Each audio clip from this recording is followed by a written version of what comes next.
Alam niyo ang sinabi niya, "Wala akong insertions." Sabi niya.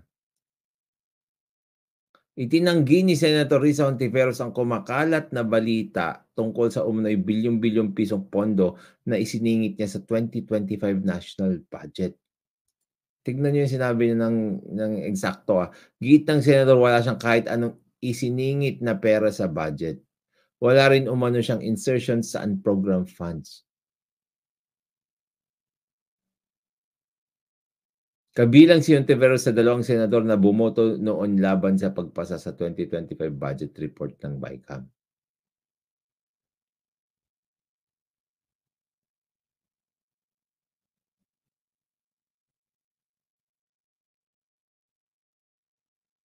Alam niyo ang issue ko kasi dito 'no, kapag specific yung claim, yung allegation, kapag specific yung allegation, the most effective way to deny it is to deny it also specifically. 'Di ba? Kasi ang nakalagay dito wala akong BICAM insertions, wala sa unprogrammed funds, period. Okey, puwedeng wala sa BICAM, wala sa unprogrammed funds, pero puwedeng meron sa General Appropriations Bill.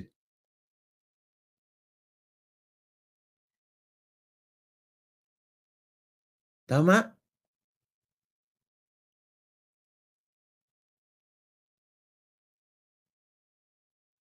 Kasi dito sa sinasabi niya parang ang dini-deny niya lang mga kabatas natin ay BICAM insertions at unprogrammed funds.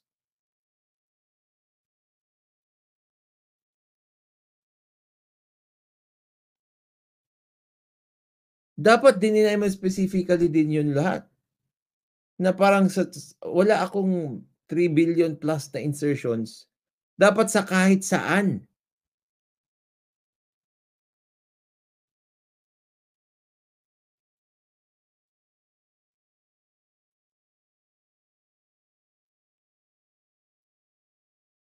Dun ako nagka-issue dito. Tapos 3 billion, tapos ilan yun, 27 ay 750 million sa flood control. Ang denial niya, wala akong BICAM insertions, wala sa unprogrammed funds. Bakit hindi na lang categorical denial na wala kahit saan? Hindi niya kaya yon. Hindi niya rin puwedeng i-specify doon sa 3 billion tsaka yung flood control. Kahit siguro yung flood control sana yung dininay mo, papasok pa, eh. Pero dito, sabi mo BICAM insertions lang at saka unprogrammed funds.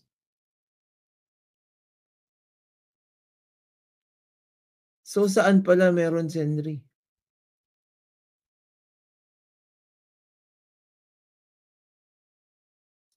Dito yung problema ko dito. Bakit ganyan ka nagde-deny?